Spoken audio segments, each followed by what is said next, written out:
இன்று ஒன்று நன்று என்கிற தலைப்பின் கீழே பேசுவதற்கு ஒரு வாய்ப்பை வழங்கியிருக்கிறது பப்பாசி அமைப்பு. பெரும்பாலும் நான் நகைச்சுவையாக சொல்வதுண்டு, தலைப்பு ஏன் தருகிறார்கள்?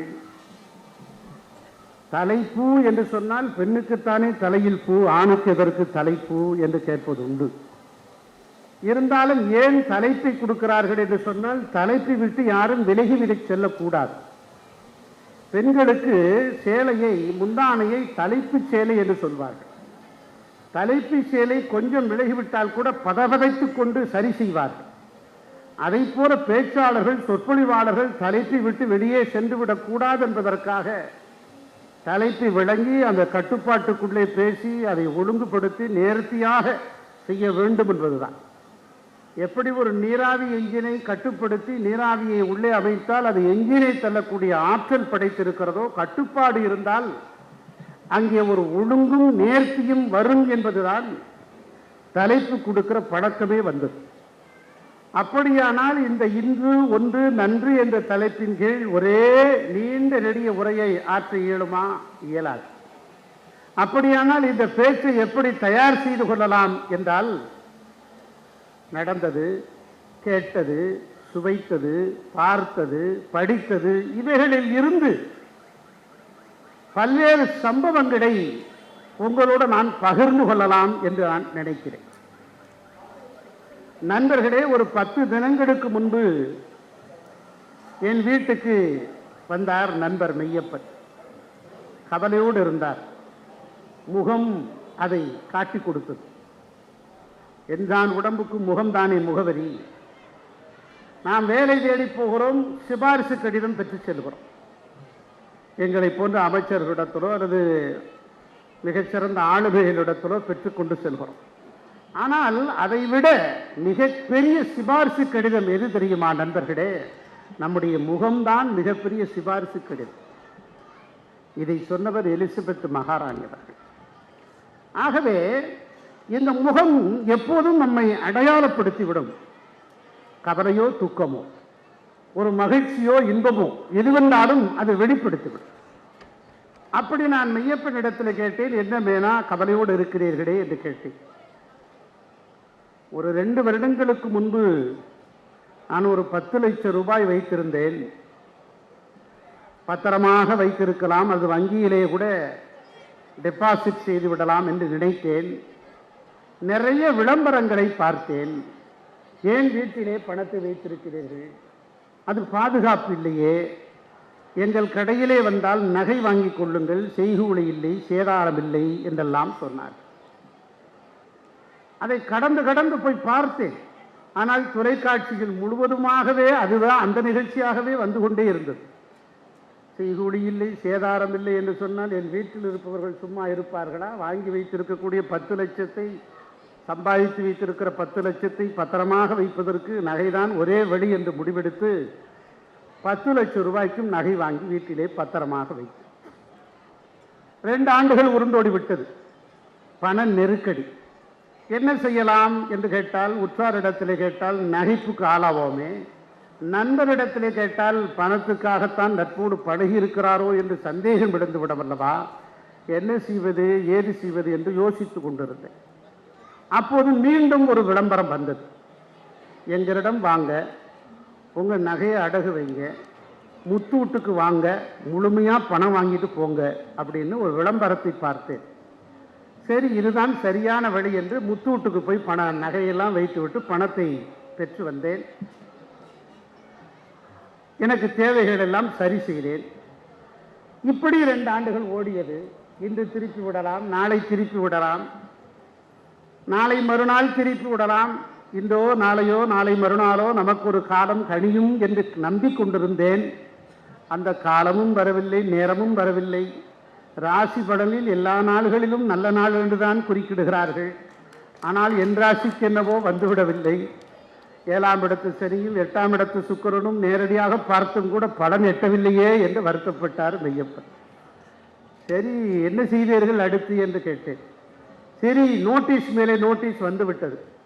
பணம் நீங்கள் வட்டியும் கட்டவில்லை, ஆகவே ஏலம் விடப் போகிறோம் என்று சொல்லி ஐயகோ நாம் சம்பாதித்து வேர்வை சிந்தி சேகரித்த சொத்துக்களெல்லாம் வீணாகி போய்விடுமோ என்ற கவலையோடு இருக்கிற போது அடமானம் வைத்த நகையை மீட்ட வேண்டுமா, அட்டிகாவுக்கு வாருங்கள் என்று ஒரு விளம்பரத்தை பார்த்தேன். ஆகா, பரவாயில்லையே, அடமானம் வைத்த நகையை அட்டிகாவிலே சென்றால் மீட்டு தந்து விடுவார்களோ என்று அங்கு போனேன். அவர்களுக்கு முத்தூட்டிலே வைத்திருக்கக்கூடிய நகை ரசீதுகளை எல்லாம் கொடுத்தேன். பார்த்தார்கள். அட்டிகாவிலிருந்து ஒரு சேல்ஸ் ரெப்ரசன்டேட்டிவ் வந்தார். அவரை அழைத்து கொண்டு போய் முத்தூட்டிலே வாங்கினோம். நகையெல்லாம் திருப்பினோம். மீதம் 1,15,000 ரூபாய் நீங்கள் தர வேண்டியது இருக்கிறது. நகைக்கு கடனும் வட்டியும் சேர்த்து சரியாகிவிட்டது. நகைகள் எல்லாம் இனிமேல் அட்டிகாவுக்குத்தான் சொந்தம் என்று சொல்லிவிட்டார்கள். சரியாக 1,15,000 ரூபாய் அங்கே இங்கே கடன் வாங்கி கொண்டு போய் கட்டிவிட்டு அதிலிருந்து தப்பித்து வந்து விட்டால் போதும் என்று வந்துவிட்டேன். சிவனேன்னு தான் இருந்தேன். நகையை வாங்கன்னு சொல்லி செய்கூலி சேகரம் இல்லைன்னு சொல்லி நகையை வாங்கணும். பணம் இல்லையா, கவலைப்படாதீங்க, முத்தூட்டுக்கு வாங்கன்னா அங்கே போய் வச்சோம். திருப்ப முடியாதா, திருப்புறதுக்கு நாங்கள் வழி சொல்கிறோன்னு அட்டிகாவுக்கு போனோம்.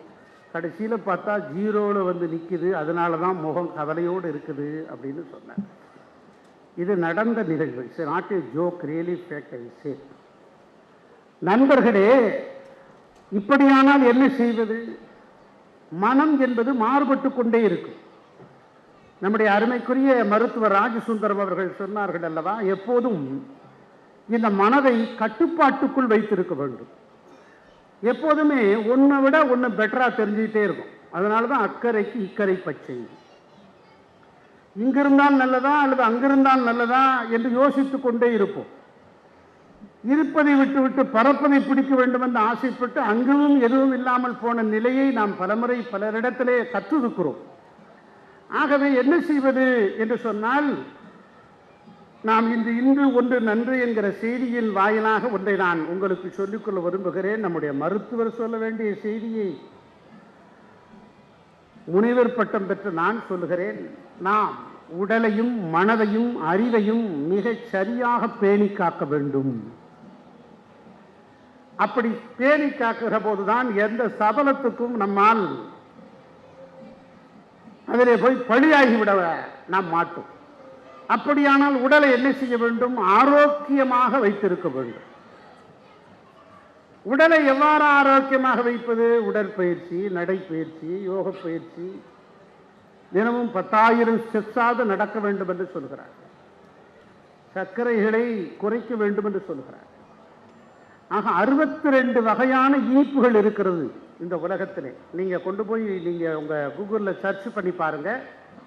சர்க்கரை, சில பேர் என்ன சொல்றாங்க, இப்ப டெக்னிக்கலா வியாபாரம் நடக்குது. சர்க்கரை சீனி வேண்டாங்க, வெள்ளை சர்க்கரை, இப்ப நாட்டு சர்க்கரை சாப்பிடுங்க அப்படின்றான்.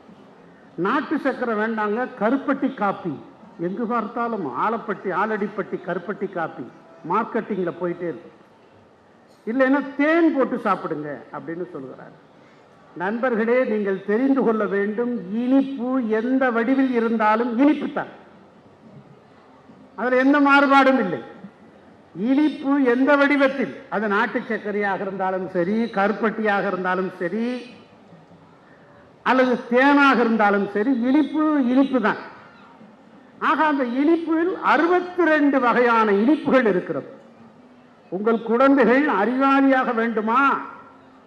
இன்றிலிருந்தே நீங்கள் இனிப்புகளை கொடுப்பதை நிறுத்திவிடுங்கள். என்ன டாக்டர், சரிதானா? அவர் சொல்றாரு, டாக்டர் மருத்துவமனைக்கு யாரும் வரமாட்டாங்க போல இருக்கே இவர் பேசின்னு நினைக்க போறாரு அவர். ஆக 60 இனிப்புகளே தரக்கூடாது. நீங்க எங்கு பார்த்தாலும் இனிப்பு கடை. நாம் கொய்யாப்பழத்தை விற்கிற தெருவோரத்து பாட்டி இடத்துல பேரம் பேசுகிறோம்.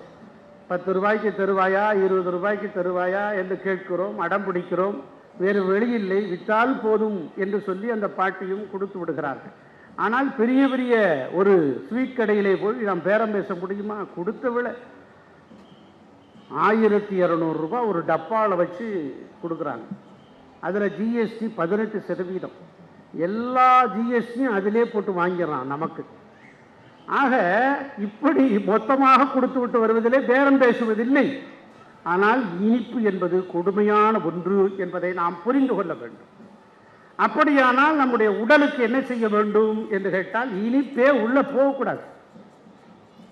ஏன்னால் இந்தியாவிலே ஜீன் சர்க்கரைகளால் ஆகியிருக்கிறது. எப்படி உழைப்பு நமக்கு குறைவாக இருக்கிறது, நம்முடைய தட்பவெப்ப நிலை அவ்வாறாக இருக்கிறது.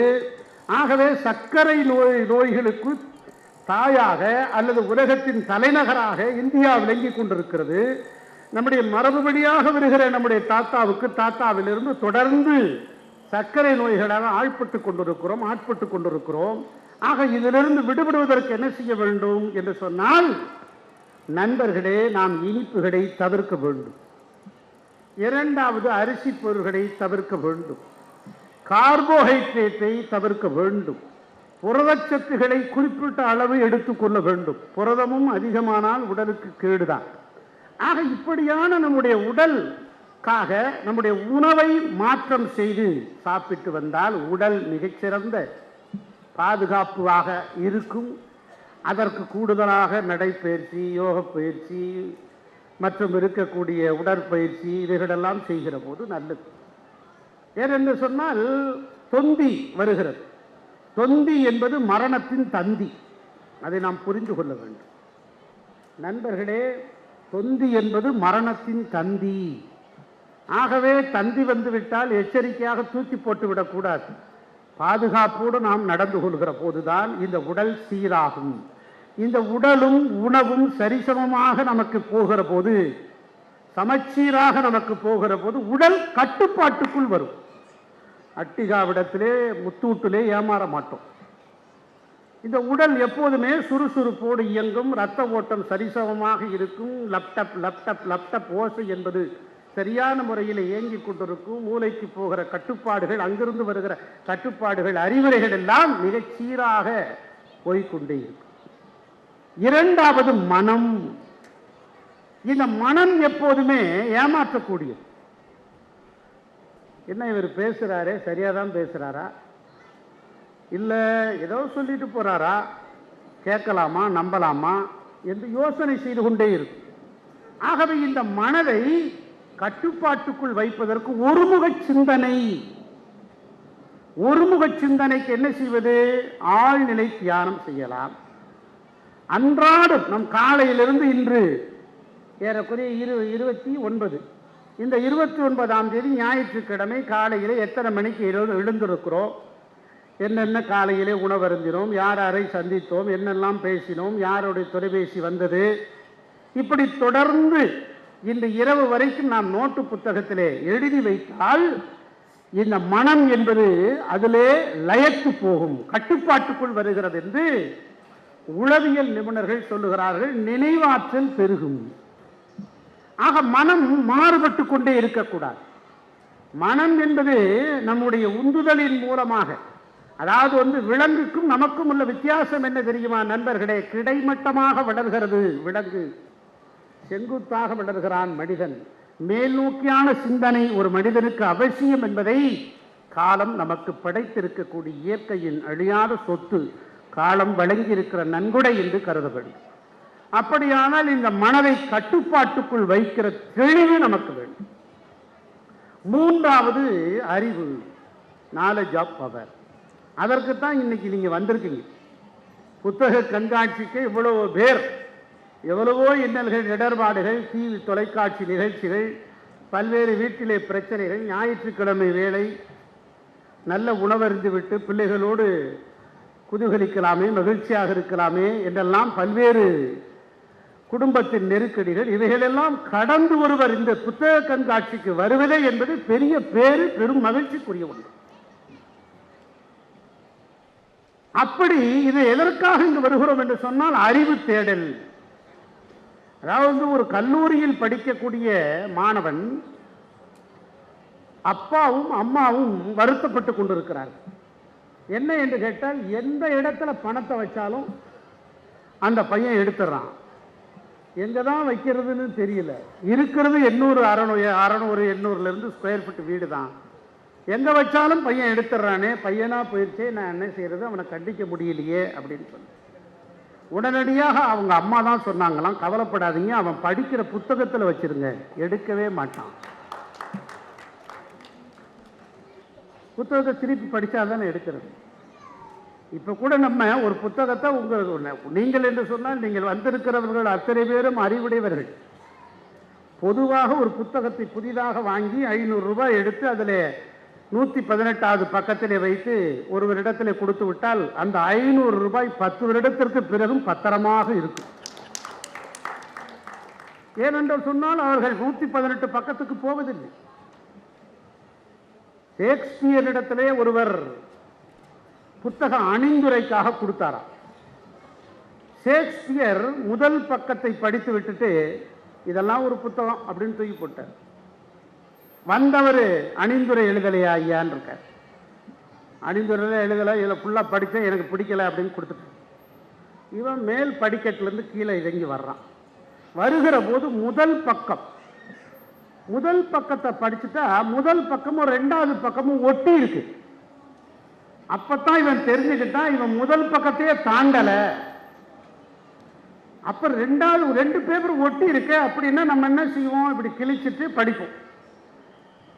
என்ன வேதநாயகம், முதல் பக்கத்தை இவன் தாண்டலையே, இப்படி நமக்கு பொய் சொல்லியிருக்காரு. வளருகிற கலைஞராக இருக்கிறோமே, வளருகிற எழுத்தாளராக இருக்கிறோமே, பாராட்டக்கூட மனமில்லையா இவருக்கு என்று வெகுண்டு போய், என்னையா இப்படி ஒரு அணிந்துரை எழுதித்தர சொன்னா படிச்சுட்டேன் நல்லா இல்லைன்னு சொல்றீங்களே, முதல் பக்கத்தையே தாண்டலையே அப்படின்னு சொல்லியிருக்காங்க.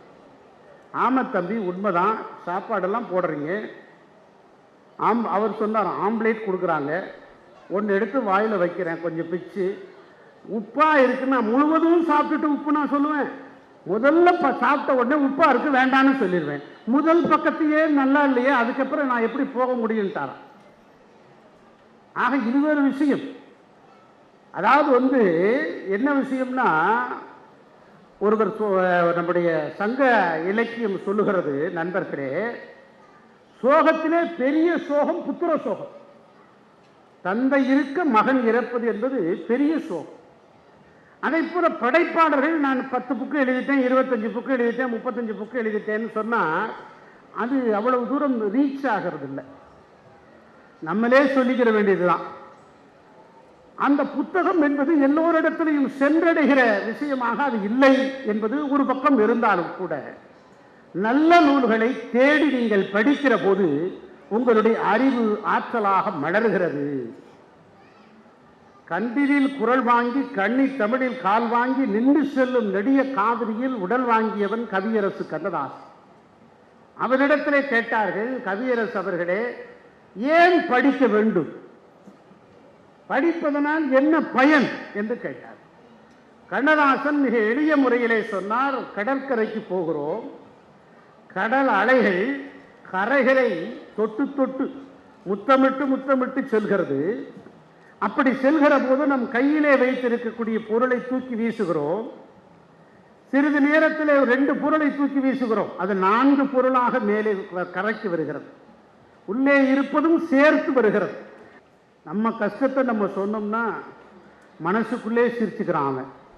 ஓ மாட்டிக்கிட்டான்டா அவன், சரி பரவாயில்ல மாப்பிள்ளை கஷ்டப்படாதீங்க, ஒன்றும் உங்களுக்கு சரியா போயிடும் அப்படின்னு நம்ம 2 வீடு தாண்டினோடனே உள்ள கேட்கன்னு சிரிப்பு மாட்டிக்கிட்டான், என்ன ஆட்டம் போட்டான் தெரியுமா அப்படின்னு சொல்லி பல பேர் பாதிக்கப்பட்டிருக்காங்க, சிரிக்கிறாங்க. நானும் ஒருத்தர் அந்த பட்டியலில் என்னையும் சேர்த்துக்கங்க. ஆக எதற்கு இதை சொல்கிறேன் என்று சொன்னால், நாம் வள்ளுவரிடத்திலே கேட்கலாம், இளங்கோவிடத்திலே கேட்கலாம், கம்பனிடத்திலே கேட்கலாம், இன்னும் எப்பேற்பட்ட நீதி நூல்கள் இலக்கியங்கள் இருக்கிறது, நாலடியாரை கேட்கலாம், புறநானூற்றிலே கேட்கலாம், இன்னும் பல்வேறு நமக்கு வழிகாட்டக்கூடிய நூல்கள் எல்லாம் இருக்கிறது, அவற்றை தேடலாம். ஆகவேதான் அறிவு அச்சம் காக்கும் கருவி அறிவுடையார் எல்லாம் உடையார், அறிவை தேடி தேடி படித்துக் கொள்ளுங்கள், அறிவை தினந்தோறும் விருத்தி செய்யுங்கள், பெருக்கிக் கொள்ளுங்கள். உடலை சிறுத்தும் அறிவை பெருக்கியும் மனதை கட்டுப்பாட்டுக்குள் வைக்கிற போது நமக்குள்ளே ஒரு பேராற்றல் விளங்குகிறது. நான் கேட்கிறேன் நண்பர்களே, ஒருவரால் முடிந்தது இன்னொருவரால் ஏன் முடியாது? ஒரு மனிதன் இந்திய ஆட்சி பணியாளர் தேர்விலே வெற்றி பெறுகிறார், ஏன் நம்மால் இயலவில்லை? நாம் சரியான முறையிலே முயற்சி செய்யவில்லை. ஆகவே ஒருவரால் முடிந்தது நம்மாலும் முடியும், உங்களாலும் முடியும். நீங்கள் முயற்சி செய்யாமல் இருக்கிறீர்கள். நம்முடைய பள்ளிக்கூடத்தில், ஆரம்ப பள்ளிக்கூடத்தில், தொடக்க பள்ளியிலே 3வது வகுப்பு ஆசிரியர் நடத்திய பாடம் முயல் ஆமை கதை. அன்று பார்க்கிற போது அது தெரியவில்லை, புத்திக்கு உரைக்கவில்லை. பார்க்கிற போது முயல் ஆமையிடம் போய் நாம் தோற்போமா என்று படுத்து விட்டது, தூங்கி விட்டது, ஆமை வென்று விட்டு விட்டது என்று சொல்லி. ஆனால் உள்ளே இருக்கிற ஆழ்ந்த பொருள் என்ன தெரியுமா நண்பர்களே? முயல் ஆமை ரெண்டையும் சேர்த்து திருப்பி திருப்பி சொல்லு பாருங்கள். முயலாமை முயலாமை முயலாமை. முயலாமை என்ற காரணத்தினால்தான் வெற்றி கிடைக்கவில்லையே தவிர வேறொன்றும் இல்லை. ஆகவே நீங்கள் சிறந்த நுண்மான் நுழைகிறோம் மதிநுட்பத்தோடும் வினைத்திற்பத்தோடும் விளங்குவதற்கு உடலையும் மனதையும் அறிவாற்றலையும் வளர்த்துக் கொள்கிற பக்குவத்தை நீங்கள் தெரிந்து கொள்ள வேண்டும். நீங்கள் எவ்வளவோ பிரச்சனைகள் இருக்கு. பிரச்சனை இல்லாத மனிதர்கள் 2 பேர் தான். ஒருவர் பிறக்கவே இல்லை, இன்னொருவர் இறந்து விட்டார்.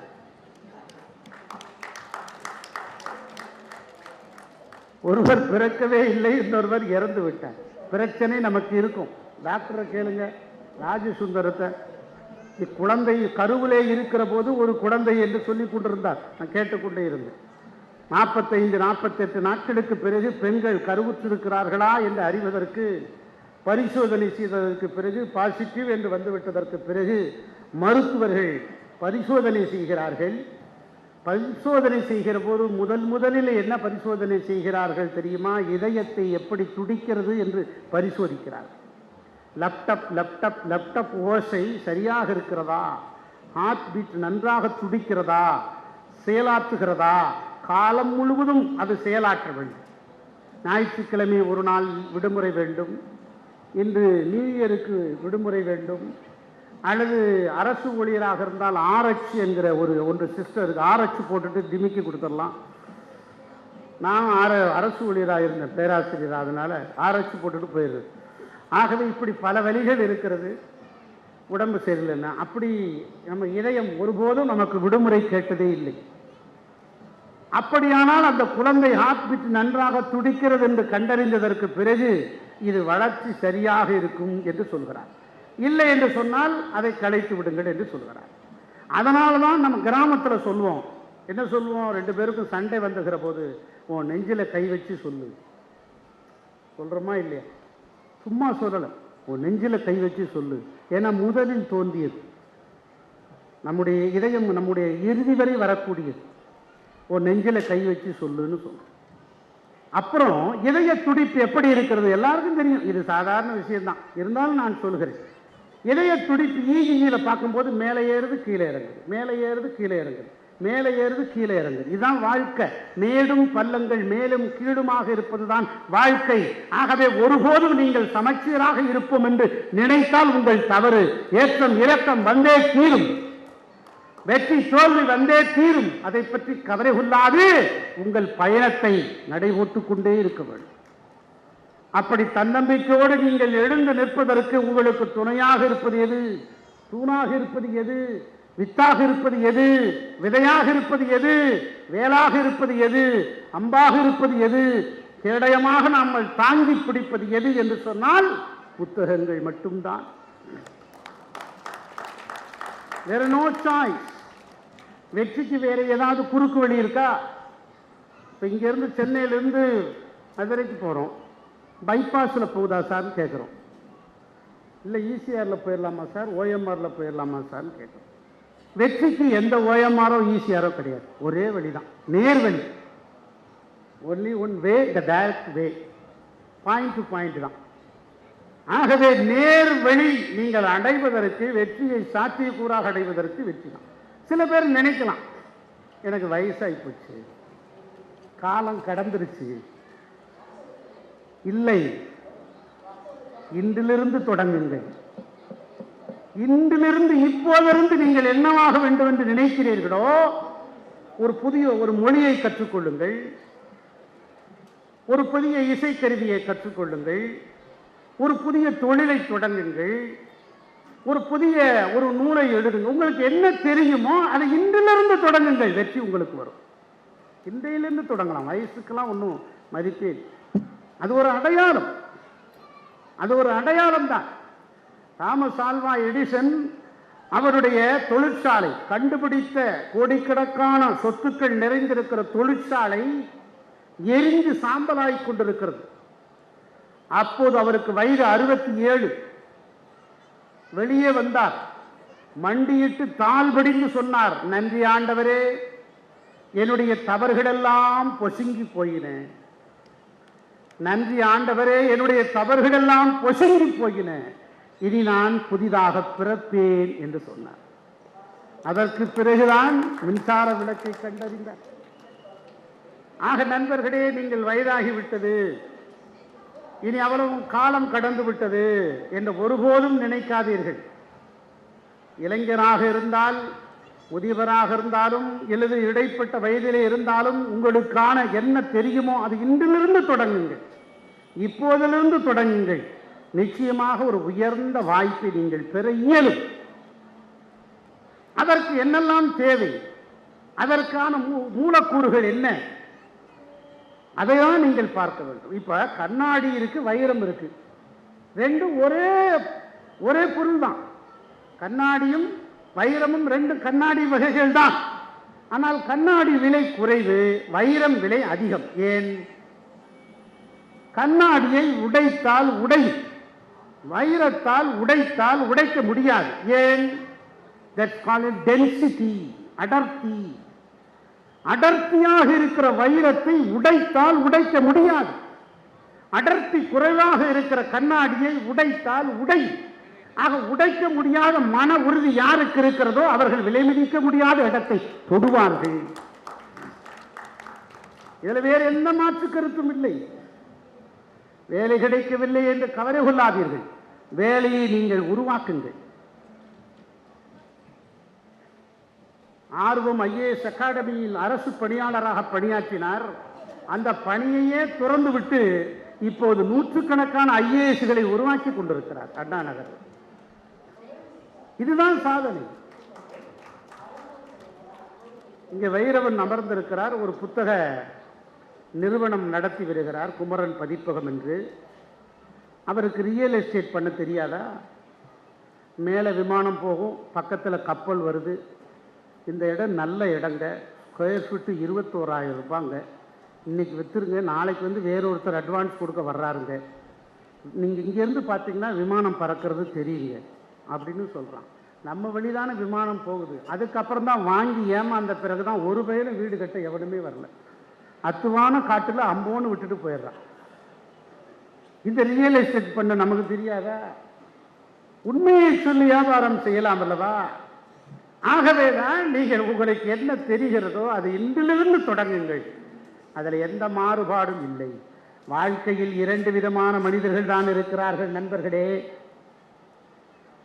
ஒன்று, உண்மையானவர்களாக எல்லோரும் தன்னை போன்று இருக்க வேண்டும் என்று இருப்பவர்களாகவும், இன்னொன்று சூழ்நிலைக்கு தகுந்து மாறிக்கொள்பவர்களாகவும் இருக்கிறார்கள். 2 சிந்தனைக்குரிய ஒரு நிகழ்வை உங்களிடத்திலே சொல்லுகிறேன். ஒரு அசிஸ்டன்ட் எஜுகேஷனல் ஆபீசர், ஏய்ஓ, உதவி கல்வி அலுவலர், அவர் ஒரு பள்ளிக்கூடத்துக்கு விசிட்டுக்கு போனார். அப்படியே பள்ளிக்கூடத்தை பார்த்துக்கிட்டே வந்தார், ஒவ்வொரு வகுப்பையும் பார்த்தார். மாணவர்கள் உற்சாகமாக பாடம் கேட்டுக்கொண்டிருந்தார்கள். ஒரு வகுப்புக்குள்ளே போனார், தமிழாசிரியர் அற்புதமாக பாடம் நடத்தி கொண்டிருக்கிறார். உலகம் யாவையும் தாம்புல வாக்கலும் நீக்கலும் நீங்களா அழகிலா விளையாட்டுடையார் அவர் தலைவர் அன்னவருக்கே சரண் நாங்களே. தோளில் விழுந்த தோகை மயிலாய், கோளில் சிறந்த குடிர்சாய், திங்களாய், முறுக்கு உடைந்து மணக்கும் மலராய், சிறகுனில் தத்தும் செங்கால் அண்டமாய், அமுத மொழிபகர் அழகின் கிருபமாய், குமுத மிளர்வெளி கவரும் கருங்குடல் வாடும் எழிலாய், வசந்த பொழிலாய் திகழும் தமிழ் அன்னைக்கு பொன்னும் மணியும் அழகும் கூட்டிக் கொண்டு அற்புதமாக பாடம் நடத்தி கொண்டிருக்கிறார். என்ன பாடம் என்று கேட்டால் கம்பராமாயணம். ஆஹா, என்னே வியப்பு, என்னே அற்புதம், மாணவர்கள் உற்சாகமாக கேட்டுக்கொண்டிருக்கிறார்களே என்று சொல்லி, சரி ஏதாவது ஒரு கேள்வி கேட்கலாமா என்று ஏய்வோ கேட்டார். கேளுங்கள் ஐயா என்று சொன்னார். மாணவர்களும் கேளுங்கள், நாங்கள் சொல்லுகிறோம் என்று சொன்னார்.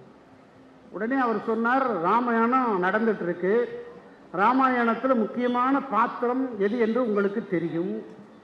நான் ஒரு கேள்வியை, எளிதான ஒரு கேள்வியை கேட்கிறேன், உங்களுக்கும் தெரியும், பதில் சொல்லுங்கள் என்று சொல்லி ஒரு மாணவனை எழுப்பி வில்ல ஒடிச்சது யாருன்னு கேட்டார். அந்த பையன் கையை கட்டிட்டு சத்தியமா நான் ஒடிக்கல சார்னா. என்னடா இது கதையில ட்விஸ்ட் வச்சு ராஜேஷ்குமார் நாவல் மாதிரி இருக்கு, கதையில ட்விஸ்ட் வச்ச மாதிரி இருக்கு. வில்ல ஒடிச்சது தானே இந்த கதையே ராமாயணம். வில்ல ஒடிச்சது யாருன்னு கேட்டா சத்தியமா நான் இல்லைங்கிறான் பையன். வாத்தியாரை பார்த்தார். வாத்தியார் சொன்னார், சார் அவன் தான் உடைச்சான்னு உங்களுக்கு யார் சொன்னது? அவன் நல்ல பையன், அப்படியெல்லாம் உடைக்க மாட்டான் சார் அப்படின்னார். இவருக்கு தலையே சுத்திருச்சு. நேர ஹெட்மாஸ்டருக்கு போனார்.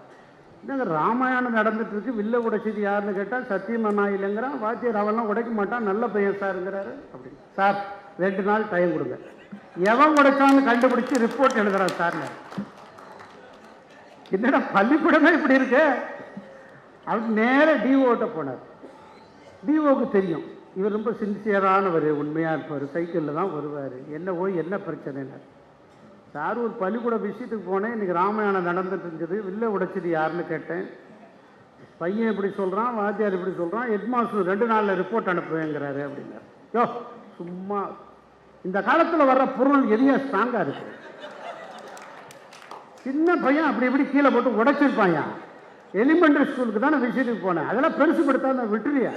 நீ ஏதாவது ரிப்போர்ட் எடுக்க போய் அதை நான் வந்து மினிஸ்டர் வரைக்கும் போய் பிரச்சனையை அலையணும், அதெல்லாம் உடைஞ்சு போச்சுன்னு லிஸ்ட்டில் எழுதிக்கியா அப்படின்னாரு. ஏய்வுக்கு தலையே சுற்றிடுச்சு. என்னடா இது அப்படின்னு சொல்லி நேராக வீட்டுக்கு போனார்.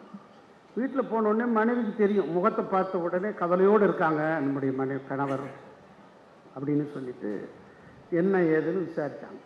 உடனே ஒரு டிகிரி காப்பி கொடுத்தாங்க.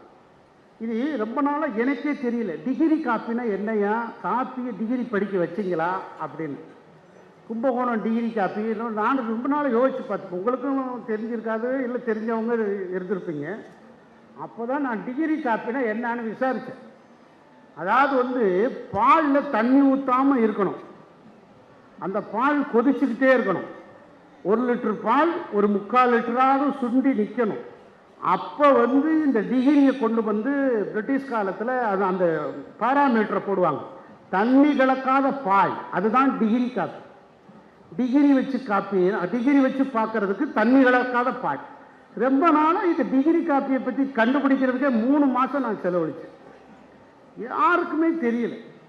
அப்போ தான் விசாரித்தேன். கும்பகோணத்தில் என்னுடைய நண்பர், என்னுடைய கல்லூரி தோழர், அவங்களுடைய தந்தையார் புலவர் முகிலன் இருக்கார். அவர்கிட்ட கேட்டேன், ஐயா என்னையா இந்த மாதிரி டிகிரி? அப்போ தான் அவர் சொன்னார், தண்ணி கலக்காத பால், அந்த பாலில் இந்த காப்பி டிகாசன், இந்த காப்பி டிகாசனில் நல்லா அந்த காப்பி தூளில் குறைஞ்சபட்சம் ஒரு 25லிருந்து 50 சிக்கரி கலந்து அந்த காப்பி தூளையும் சேர்த்து கொதி நிலையில் இருக்கக்கூடிய தண்ணீரை விட்டு, அது ரொம்ப தண்ணீர் விட்டுறக்கூடாது, அப்போ தான் வந்து அது திக்காக வரும். நேரடியாக வந்து அது கொதித்து விழுந்த உடனேயே சூடோடு கலந்த பாலையும் தண்ணி ஊற்றாத பாலையும் 2ஐயும் கலந்தீங்கன்னா இதயத்தில் போய் கப்புன்னு ஒட்டிக்கிறோம். அப்போ நம்ம டாக்டருங்களுக்கு தான் கொண்டாட்டம், அவ்வளவு டேஸ்டாக இருக்கும். அதான் டிகிரி காப்பி. சரி அப்படின்னு சொல்லி டிகிரி காப்பியை ஏய்வுக்கு கொடுத்தாங்க. ஏய்வு கொடுத்து என்னங்க பிரச்சனை, என்ன கவலையோடு இருக்கீங்களே? என்னம்மா ஒன்றும் இல்லை, ஒரு விஷயத்துக்கு போனேன், வில்ல உடைச்சது யாருன்னு கேட்டேன். பையன் இப்படி சொல்கிறான், வாத்தியார் இப்படி சொல்கிறான், ஹெட்மாஸ்டர் சொல்கிறான். அவங்களாவது பரவாயில்ல, டிஓ சத்தம் போடுறாரு, உனக்கு வேறு வேலையே இல்லையா, போனையா வந்தையான்னு இல்லையா, எதையாவது பிரச்சனையை கிளப்பி விடாதியா, இருக்கிற பிரச்சனையே போதாதான்னு சொல்கிறாரு அப்படின்னு சொன்னார். ஏங்க இது சாதாரண கேள்விங்க, வில்ல உடைச்சது யாருன்னு தெரியாதா அப்படின்னு. யாருமான்னு இவர் கேட்டார். வில்ல உடைச்சது நம்ம பக்கிரிசாமி செட்டியார் தானே உடைச்சது அப்படின்னு சண்டம். பக்கிரிசாமி செட்டியார் அங்கங்கே வந்தார். அந்த ஊரில் ராமாயண நாடகம் நடக்கும்போது ராமனா வேஷம் போடுறவர் பக்கிரிசாமி செட்டியார். அதனால அந்த அம்மாவுக்கு வில்ல உடைச்சது நம்ம பக்கிரிசாமி செட்டியார்னே ஞாபகத்தில் இருந்திருக்கு. ஆக இது எதற்கு சொல்கிறோம் என்று சொன்னால், தன்னை போன்று இன்னொருவரும் இருக்க வேண்டும் என்று நினைப்பது, இல்லை என்றால் தனக்கு தெரிந்தவை மற்றவர்களுக்கும் தெரிய வேண்டும் என்று நினைப்பது. இன்னொன்று, எல்லோரும் அறிந்து கொள்ள வேண்டும், புரிந்து கொள்ள வேண்டும், அறிவாற்றல்களாக திகழ வேண்டும் என்பது ஒரு வகை என்று உளவியல் ஆய்வாளர்கள் சொல்லுகிறார். ஆக இது ஒரு வகை. இன்னொரு வகை என்னவென்று கேட்டால் சூழ்நிலைக்கு தகுந்து மாறிக்கொண்டிருப்பது. ஒரு ஊர்ல இருந்து கடிதம் வந்தது தாசில்தார். கடிதத்தை பார்த்தார், எங்கள் ஊரில் பொது கிணற்று நீர் தண்ணி வரல, பிரச்சனையாக இருக்குது, சரி செஞ்சு கொடுங்க. உடனே தாசில்தார் ஆரையை கூப்பிட்டு, ஐயோ அந்த ஊர் வில்லங்கமான ஊர், நம்ம போனோம்னா ஜீப்பை சுற்றி நின்றுக்கிறோம், ஜீப்பை விட மாட்டான், திருப்பி எடுக்க முடியாது, அதனால் தண்ணி வேண்டாம், அதனால் நமக்கு பிரச்சனை வந்துடும், அதனால் நீங்கள் நாம் தனியாக போய் காலையிலே போய் பார்த்துடலாம் அப்படின்னாரு. ஆரை விஏ ஓட்ட சொல்லிட்டார், village administrative officer. Village administrator தலையாரிட்ட சொல்லியோ, தாசில்தார் ஆரே விஏஓ 3 பேர் நாங்கள் வர்றோம், அதனால் நீங்கள் ஊரெலாம் கூட்டிடாத, ஊருக்கு அவுட்டரில் தானே கிணறு இருக்குது, பார்த்துட்டு அவர் கிளம்பிடுவார் அப்படி, இன்னொரு நாளைக்கு விசிட்டுக்கு மக்களை கூப்பிட்டுக்கலாம் அப்படின்னு. தாசில்தார் காலையில் வந்தார், எட்டி பார்த்தார். உள்ளே இருக்க தலையாரி சொன்னால், கிணறு ரொம்ப பாலடைஞ்சு இருக்கையா, கொஞ்சம் தள்ளி நின்று பாருங்கள்.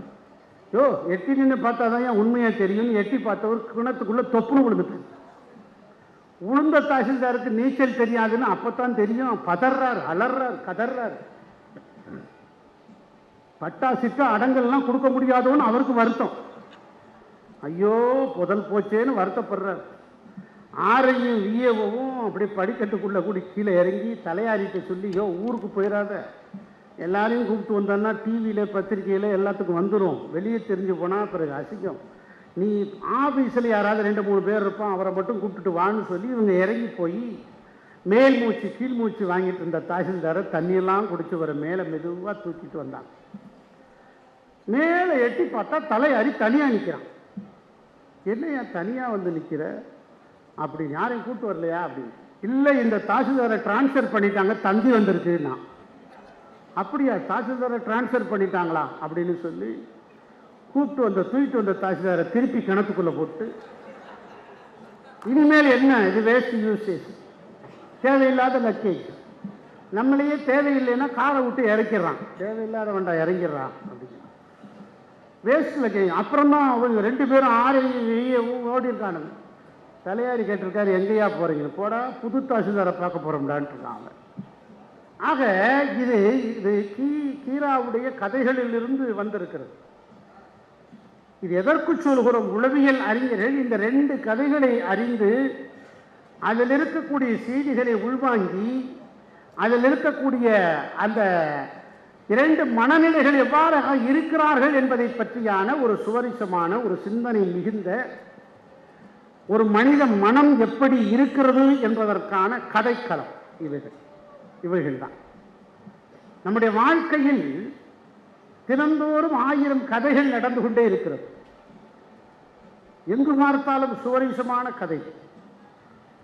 கணவன் அலுவலகத்திலிருந்து வீட்டுக்கு வந்தால் புதிய புதிய கதைகளை மனைவிக்கு சொல்வதை பார்க்கலாம். இன்னைக்கு என்னங்க லேட்டு அப்படின்னு சொன்னா புதுசா சிந்திச்சு சொல்வார். ஆக அதிலிருந்தே நிறைய கதைகளை எடுக்கலாம்.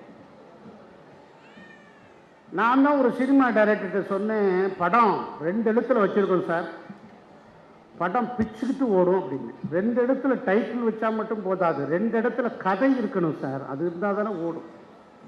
முந்தைய ஒரு காலத்தில் தேவர் இலாக்காவில் கதை இலாக்காவினே இருக்கும், இப்போ கதையெல்லாம் இல்லை. 4 பாட்டு, ஒரு பாட்டு ரிப்பீட்டு, அப்புறம்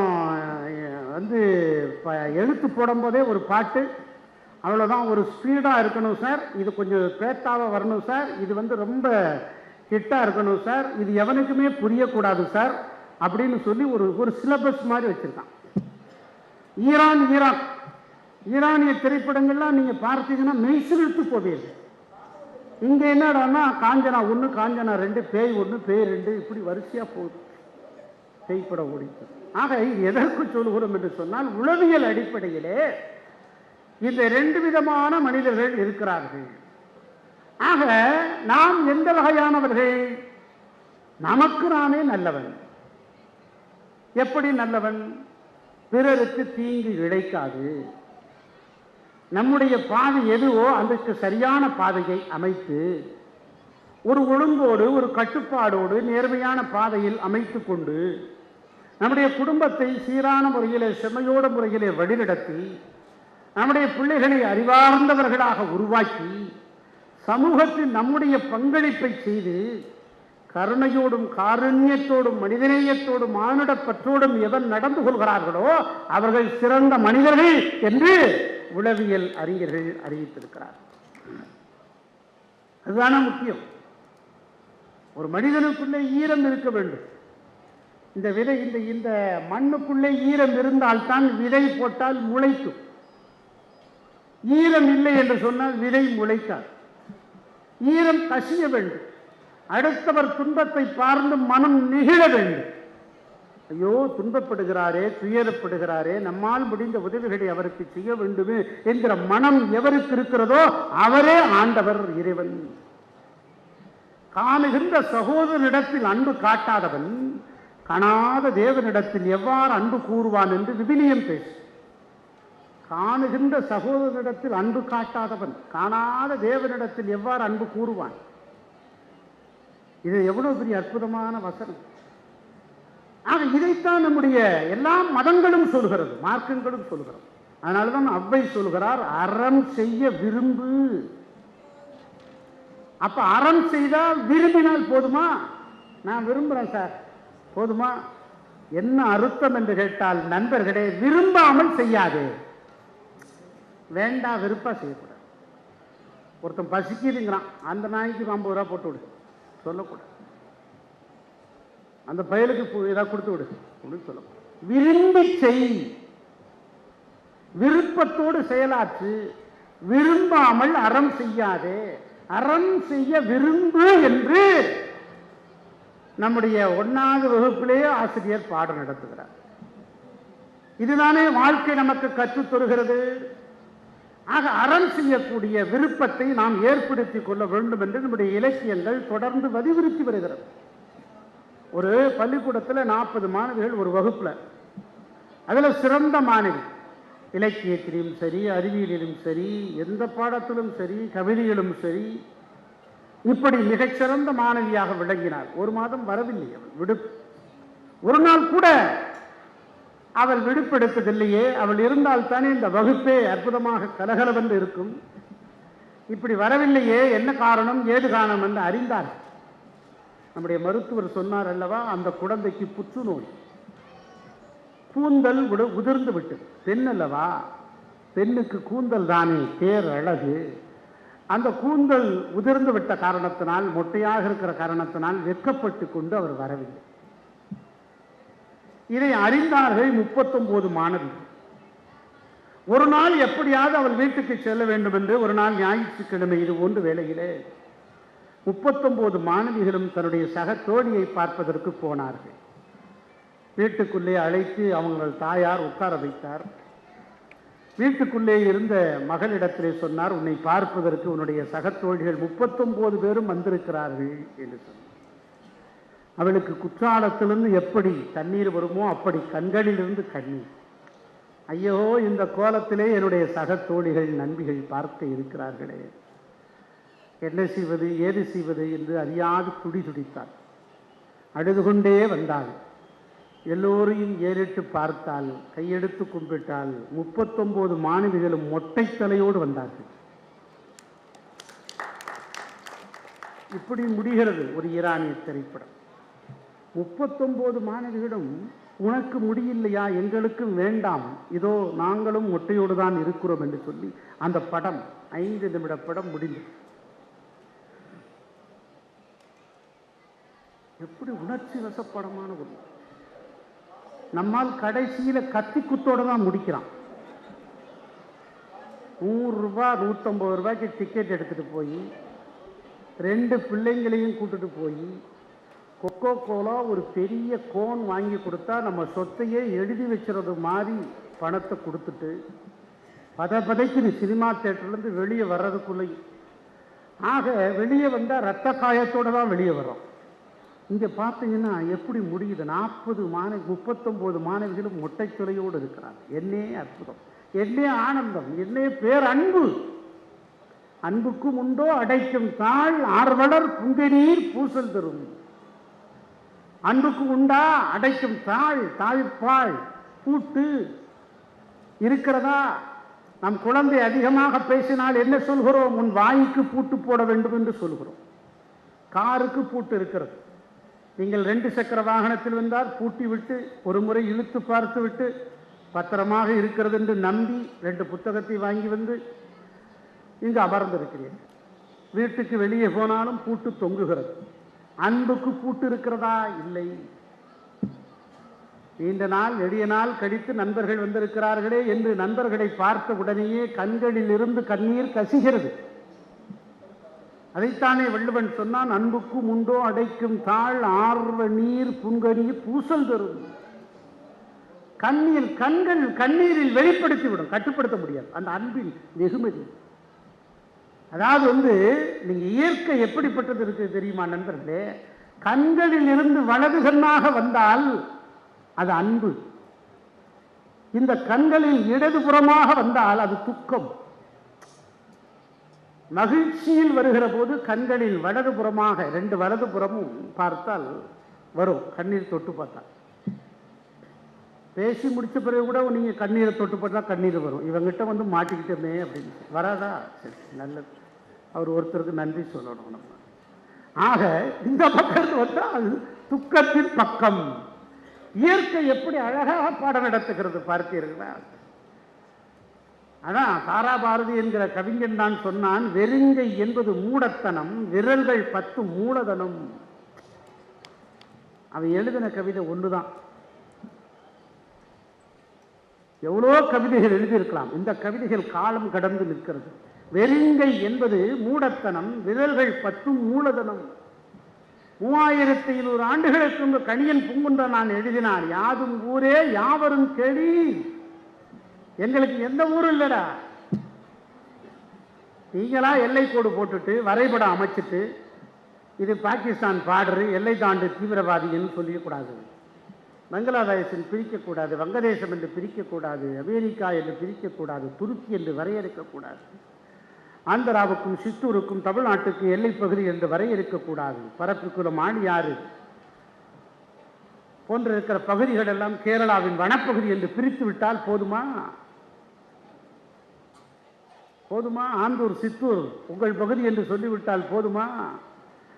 கண்ணப்பரு கரல் பாவித்த காலகஸ்தி கன்னித்தமிழ் நாட்டுக்கு சொந்தம் என்பதை மறந்துவிட முடியுமா? திருப்பதியை வைத்துக் கொண்டீர்கள், சென்னை தலைநகரையும் வேண்டுமென்றீர்கள், நாங்கள் மீட்டு தந்தோம் இல்லையா? இப்படி எண்ணற்ற நிகழ்வுகள். வரைபடத்தை வரைந்து கொண்டால் அது உங்களுடையது எங்களுடையது என்று மாறுபடுமா? எல்லை தாண்டிய விஷயங்கள் நமக்குள்ளே இருக்கிறது. ஏன் இந்த நிறப்பிறப்பை நாம் பிரித்தாள்கிறோம்? அதுதான விஷயம். அதான ஆழ்ந்த பொருளில் இருக்கக்கூடிய அன்பு நெகிழ்வு. ஒரு மனிதனை எது உங்களை ஒன்று சேர்க்கிறது? ஆதி 2 ஒழிய வேறில்லை. 2 ஜாதி தான். என்ன சாதி? சாதி 2 ஒழிய வேறில்லை, நீதி வருவாய் நெறிமுறையில் இட்டார் பெரியோர் இடாதார் இதுகுடத்தோர் பட்டாங்கில் உள்ளபடி அவ்வை சொன்னார். 2 ஜாதி தான், கொடுக்கிறவன் கொடுக்காதவன். வேற ஜாதிகளே இல்லை. இன்னைக்கு நம்ம ஜாதி கணக்கெடுப்பு நடத்தணும்னு போராடும். பிற்படுத்தப்பட்டவர், மிகவும் பிற்படுத்தப்பட்டவர், upper class, middle upper class. நான் மினிஸ்டராக இருக்கிற போது இதெல்லாம் காட்டுகிற போது சிரிப்பாக வரும். என்னடா நீங்களே எப்படி சொல்லிட்டு இருக்கீங்களே அப்படின்னு சொல்லி.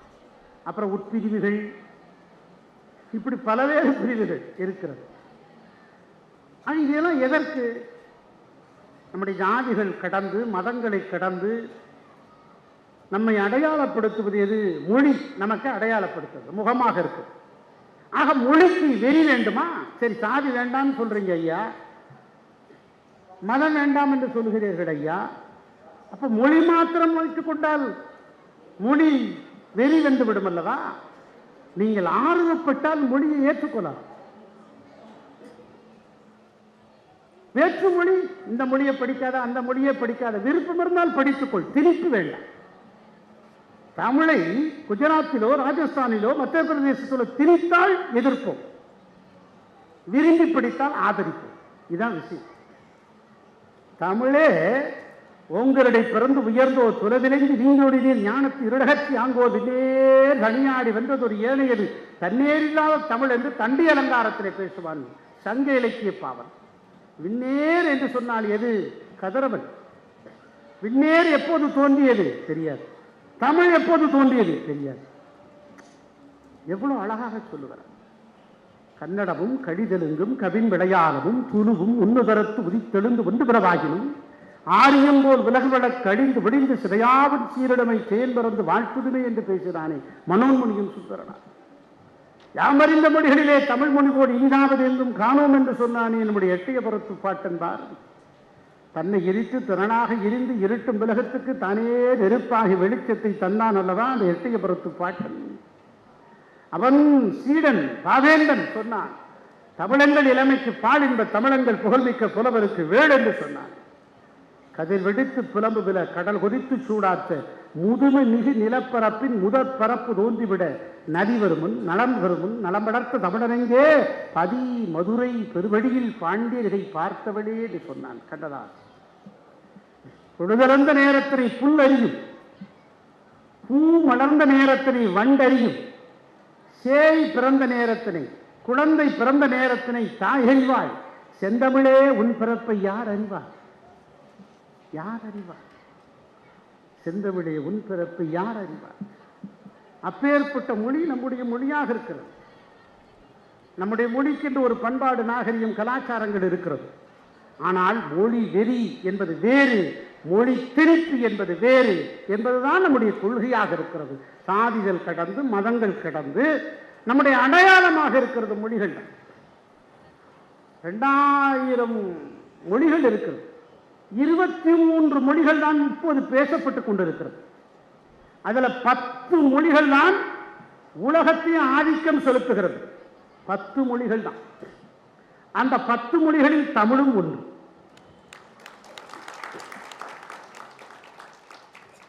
இல்லையா? அது ஒரு சிறப்பு இல்லையா? 10 மொழிகளில் தமிழும் ஒன்று. ஆங்கிலம் உலக இலக்கியத்தில் பரவலாக்கப்பட்டு விட்டது. 26 எழுத்து தான். நமக்கு நிறைய எழுத்து இருக்கு. 234 எழுத்துக்களை சுருக்கி அதை 26 எழுத்தா மாற்றி ஒரு புதிய வடிவத்தை கொண்டு வந்தால் தமிழும் உலகை ஆள முடியும் என்று நான் தமிழ் வளர்ச்சித்துறை அமைச்சராக இருக்கிற போது சிகாகோ மாநாட்டிலே அமெரிக்காவிலே பேசினேன். இங்கும் அதை செயல்படுத்த முயற்சித்தோம். ஆனால் அது சரியாக கைகூடாது. சொற்களஞ்சியங்கள் இன்னும் ஏற்படுத்த வேண்டும். புதிய புதிய சொற்கள் நமக்கு இல்லை. ஷாப்பிங் காம்ப்ளெக்ஸ் சொல்றோம், அதற்குரிய சரியான தமிழ் சொல் இல்லை. அப்பார்ட்மெண்ட்ஸுங்கிறோம், அடுக்ககம். சில பேர் எழுதுறான், சில பேர் அதை பற்றி கவலைப்படுறது. ஆக அந்த தமிழ் சொற்களை உருவாக்குவதற்கு இந்த எழுத்துக்கள் குறைவாக இருக்க வேண்டும்.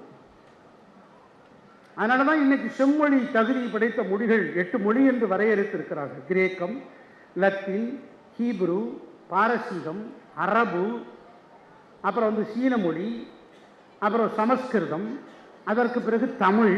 இப்போது ஒரு மொழி செம்மொழிக்குரிய மொழியாக மத்திய அரசு அறிவித்திருக்கிறது. உங்களுக்கு தெரியுமா அந்த எந்த மொழி என்று? இப்போது அண்மையில் 1 மாதத்திற்கு முன்பாக அறிவித்திருக்கிறார். அந்த மொழிதான் பாலி மொழி. பாலி மொழி யாரால் பேசப்பட்டது? ஆசையே அழிவுக்கு காரணம் என்று பேசிய கௌதம புத்தரால் பேசப்பட்டது. பாலி என்று ஏன் உருவானது? பாடலி புத்திரத்தின் தலைநகராக கொண்ட பேரரசர் அசோகருடைய மன்னர் காலத்தில் மகத ஆட்சியில் பேசப்பட்ட மொழி பாலி. அந்த பாலி மொழி கௌதம புத்தரால் பேசப்பட்டது. சித்தார்த்தன் கௌதமனாக புத்தராக மாறிய அந்த நிகழ்வு நடந்தது. தேவ பௌத்தர்கள், தேவையான பௌத்தர்கள் என்று சொன்னால் தீவிரமான புத்தர் கொள்கையை ஆதரிக்கிறவர்கள் என்று பொருள். அப்படிப்பட்ட பௌத்தர்கள் ஒரு கதை வடிவிலேயே புத்தர் பேசிய சொற்பொழிவுகளை தொகுத்திருக்கிறார்கள். நிறைய நமக்கு கிடைக்கல. இந்தியாவிலே விட சீனத்திலே பரவி இருக்கிறது புத்த மதம். இலங்கையிலே இருக்கிறது, வியட்நாமிலே இருக்கிறது, சிட்கங்கில் இருக்கிறது, 6-7 நாடுகளில் இன்னும் பரவி இருக்கிறது. அதில் சீனாவிலே இருந்துதான் இந்த தேவராய பௌத்த அந்த மரபு கண்டறியப்பட்டு அதிலிருந்து கொண்டு வரப்பட்டு இந்த மரபை மீட்டெடுப்பதற்காக 2500 கோடிகளை மத்திய அரசு இந்த பாலி மொழிக்காக ஒதுக்கி இருக்கிறது. ஆக இந்த 9 மொழிகளில் ஒரு சிறப்பு என்ன தெரியுமா நண்பர்களே? இந்த 9 மொழிகளிலும் பேச்சு வழக்கில் இல்லை, எழுத்து வழக்கில் மாத்திரம் இருக்கிறது. அந்த எழுத்து வழக்கில் இருப்பதை மாத்திரம் இன்னும் சிறப்பாக மையப்படுத்தி இருக்கிறார். கிரேக்கம் பழைய கால கிரேக்க நாகரிகம் என்பது ஒரு பழமையான நாகரிகத்தை கொண்டது. 3500 ஆண்டுகள் நாகரிகத்தை கொண்டது. அரிஸ்டாட்டில் போன்றவர்கள் எல்லாம் அந்த மொழியிலே நிறைய எழுதியிருக்கிறார். லத்தீன் அப்படித்தான் நீண்ட மரபுகளை கொண்டது. ஹீப்ரு, எபிரேயம் என்று சொல்கிறார். எபிரேயம் என்பதுதான் முதல் ஏற்பாடு. இயேசு கிறிஸ்து முதல் ஏற்பாடை அவர் பேசிய மலையங்க பிரசங்கத்தை, சொற்பொழிவுகளை எழுதிப்பட்டிருக்கக்கூடியது எபிரேயம் மொழிகள் தான், ஈப்ரு மொழிகள் தான். மன்னித்தல் மூலமே பாவி கூட மனிதனாக முடியும் என்று சொன்ன அந்த இயேசு கிறிஸ்து பேசிய அந்த சொற்பொழிவுகளை முதல் ஏற்பாடிலே எழுதியிருக்கிறார் எபிரேயம். அதற்கு பிறகு பாரசீகம். பாரசீகத்திலிருந்து தான் நம்ம எண்ணே கிடைக்கிறது. 1, 2, 3, 4, 5 பழமையான நாகரிகம். மெசொபடோமியா, பாபிலோனியா நாகரிகம். மெசொபடோமியா, பாபிலோனியா நாகரிகங்கள் என்பது பழமையான நாகரிகங்களில் ஒன்று. அப்படிப்பட்ட நாகரிகத்திலிருந்து தோன்றியதுதான் பாரசீகம். அப்புறம் அரபு மொழி, அரபு கதைகள், அரபு நீதிகள், அரபு கதைகள். ஒரு மொழி நண்பர்களே செம்மொழியாக்கப்பட வேண்டும் என்று சொன்னால் 1500 ஆண்டுகளிலிருந்து 2000 ஆண்டுகள் பழமைமிக்க மொழியாக இருக்க வேண்டும். அதற்கு பிறகு அந்த மொழியிலிருந்து இன்னொரு மொழி குடும்பம் உருவாக்கி இருக்க வேண்டும். திராவிட மொழிகளில், இந்தோ ஆசிய மொழிகள் என்று வரையறுக்கப்படுகிற மொழிகளில் திராவிட மொழி குடும்பத்தின் தாய் எது என்று கேட்டால் தமிழ் மொழி. இந்த தமிழ் மொழியிலிருந்து தென் திராவிட மொழி, நடு திராவிட மொழி, வட திராவிட மொழி, இந்த 3 மொழிகளில் 27 மொழிகளுக்கு இருக்கிறது. இந்த 27 மொழிகளுக்குடைய தாய் எது என்று கேட்டால் நம்முடைய தமிழ் தான். ஆகவேதான் இந்த தமிழையும் செம்மொழிக்குரிய மொழியாக ஆக்கியிருக்கிறார். ஆக எபிரேயத்திற்கு அப்புறம் பாரசீகம், பாரசீகத்துக்கு அப்புறம் அரபு, அரபுக்கு அப்புறம் சீன மொழி, சீன மொழிக்கு அப்புறம் சமஸ்கிருதம். சமஸ்கிருதமும் 3700 ஆண்டு பாரம்பரியம் இருக்கு. இன்னும் நம்முடைய சமஸ்கிருதம் இனிமையான சொற்களில் நமக்கு காதுகளில் விழுந்து கொண்டிருக்கிறோம். அதாவது மோகமுள் என்கிற அந்த நூலை ஜி ஜானகிராமன் எழுதியிருக்கிற அந்த இதை படித்தீர்கள் என்று சொன்னால் அவர் முதல்ல பக்கத்தில் எழுதியிருப்பார் கும்பகோணத்தை பற்றி. கும்பகோணம் எப்படி சிறப்பு பெற்றது தெரியுமா? ஏதாவது ஒரு ஊரில் நீங்கள் பாவம் பண்ணிட்டீங்கன்னா கோயிலுக்கு போங்க, பாவம் சரியாயிரும், விமோச்சனம் ஆயிரும். சரி, கோயில் உள்ள ஊர்லேயே ஒருத்தன் பாவம் பண்ணிட்டான்னா என்னையா பண்ணுறது அப்படின்னா வாரணாசி போங்க. வாரணாசினா காசி, அங்கே போங்க.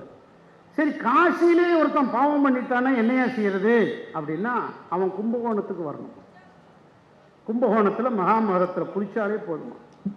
சரி, கும்பகோணத்தில் இருக்கிறவன் பாவம் பண்ணிட்டா எங்கேயா போகிறது அப்படின்னு கேட்டால் அவன் கும்பகோணத்தில் இருந்தாலே போதுமா, பாவம் சரியாயிடும்.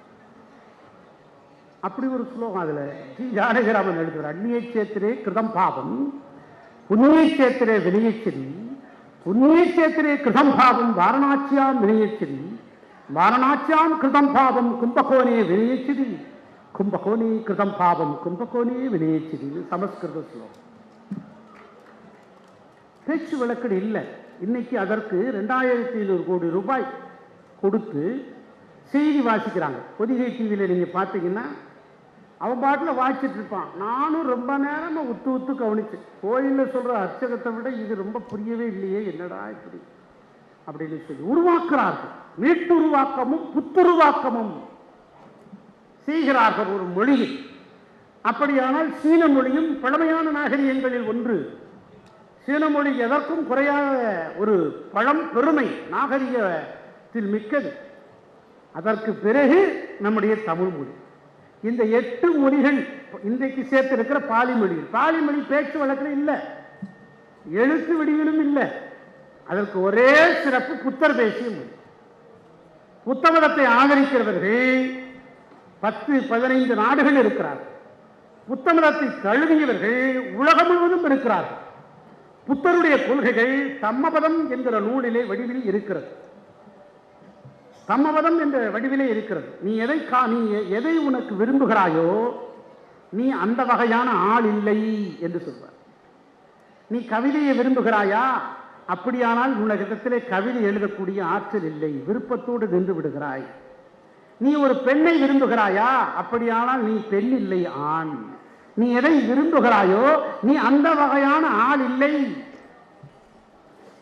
மகாவீரரின் சீடர்கள் அத்தனை பேரும் ஆடை துறந்த மகாவீரரின் சீடர்கள் அத்தனை பேரும் ஆடை வியாபாரிகள். ஆடை துறந்த மகாவீரரை பார்த்துட்டு வியக்கிறான். எப்படா இவரால் முற்றும் துறந்த முனிவரால் முடிக்க முடியுது? அவன் தான் விமல் ஷோரூம்ல இருந்து எல்லா பெரிய பெரிய ஜெயினிஸ். எது உன்னை கவருகிறது? வியப்போடு பார்க்கிறார்கள் நம்முடைய காந்தியை, மோகன்தாஸ் கரம்சந்த் காந்தியை. எப்படி இந்த கிழவனால் அரைகுறை ஆடையோடு இந்திய விடுதலைக்கு பிரிட்டிஷ் ஏகாதிபத்தியத்தை எதிர்த்து பீரங்கி தாக்குதலையும் எடுத்து ஒரு அகிம்சை என்கிற ஆயுதத்தை ஏந்தி ஒரு கண்ணை காட்டினால் இன்னொரு கண்ணை அறைந்தால் மறுகண்ணத்தை காட்டி என்று சொல்ல எப்படி இவரால் மனம் முடிந்தது என்று பார்த்து வியந்து போய் நிற்கிறார். சிறைக்கா போகிறேன், கொடுமையா அனுபவிக்கிறேன். இதற்குத்தான் காந்தியின் மதிப்பு கூடியது. பெரிய பேச்சாற்றல் உள்ளவரா, மிகப்பெரிய எழுத்தாற்றல் மிக்கவரா? அவர் சத்தியம் வழிநடத்தியது, உண்மை வழிநடத்தியது. ஏன் அப்துல் கலாம், அப்துல் கலாம், அபுல் பக்கீர், ஜெயலுலாபுதீன் அப்துல் கலாமை பார்த்து இந்த இளைஞர்கள் முதற்கொண்டு எல்லோரும் விரும்புகிறார்கள் என்று சொன்னால், ஒரு கடலோர படகுக்காரரின் மகன் கடலளவு விரிந்து இமயமாய் உயர்ந்து நிற்கின்ற மகத்தான அந்த பேராற்றலை கண்டு வியந்து போய் நிற்கிறார். இப்படி யாராலையும் முடியல. வெறும் ஒரு சூட்கேஸோட உள்ள போனார். எவ்வளவோ பரிசு பொருள்கள் வந்தது, எவ்வளவோ பொருள்கள் கிடைக்கும். வெறுமனே அவர் கொண்டு வந்த ஒரு சூட்கேஸோட வந்துட்டார். 115 143 அறைகளை எல்லாம் பூட்ட வச்சார். எனக்கு ஒரே ஒரு ரூம் போதும். பத்மஸ்ரீ, பத்மவிபூஷன், பத்மபூஷன், பத்மவிபூஷன் 3 விருதுகள் வாங்குகிற போது அவர் 10க்கு 10 அறையில் கேரளாவில் விண்வெளி ஆராய்ச்சி கூடத்திற்கு அருகிலே ஒரு அறை எடுத்து தான் தங்கியிருந்தான். 10க்கு 10 அறை. அதில் சாயா கொடுக்குற நம்ம கேரளா தம்பி தான் போய் கொடுத்துட்டு அவன் டீயை வச்சுட்டு அப்படி போயிடுவானான். அன்னைக்கு தான் லைட்டாக சிரிச்சிருக்கான். அப்துல் கலாம் கேட்டாரா, என்ன சிரிக்கிறேன்? உன் போட்டா வந்திருக்கு, இன்னைக்கு பார்த்தேன், விருது வாங்கியிருக்கீங்களா அப்படின்னு கேட்டான். ஆக இதை பார்த்து வியக்கிறோம். நம்மளால் இப்படி இருக்க முடியலையே என்று கருதுகிறோம். இதுதான் ஒரு மனிதனுக்கான இந்த இடைவெளி. இந்த மொழிக்கான நம்முடைய பாடம் நடத்தி தருகிறாரே, பாலி மொழிக்கான நம்முடைய புத்தர், இதைத்தான் நமக்குள்ளே ஆகச் சிறந்தது. இப்படி 8 மொழிகளில் இப்படி பல்வேறு ஒரு பேச்சு வழக்கில் இல்லாத மொழிகளில் தமிழ் மொழி மாத்திரம்தான் பேச்சு வழக்கிலும் இருக்கிறது, எழுத்து வழக்கிலும் இருக்கிறது. அதனாலதான் இன்னைக்கு உலகம் முழுவதும் கொண்டாடப்பட்டு வருகிறது, பாராட்டப்பட்டு வருகிறது.